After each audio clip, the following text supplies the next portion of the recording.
बिस्मिल्लाहिर्रहमानिर्रहीम। अस्सलामु अलैकुम। वेलकम टू अच्छा लाइक कुक। आज हम बना रहे हैं चना सैलड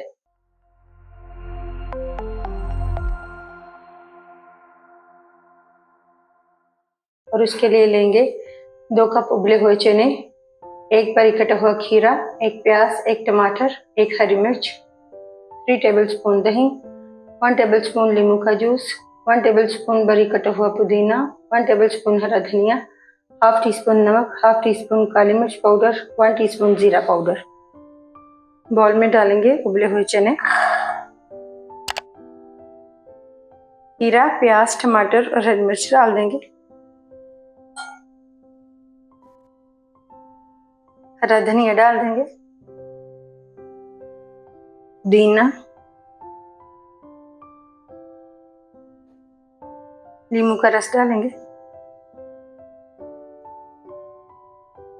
दही डाल देंगे,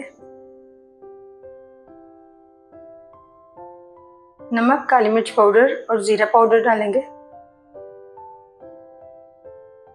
मिक्स कर लेंगे।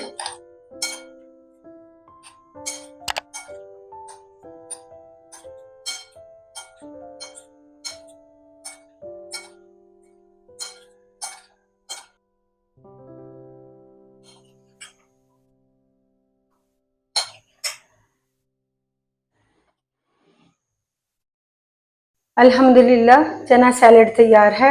आपको ये रेसिपी कैसी लगी कमेंट्स में बताइएगा।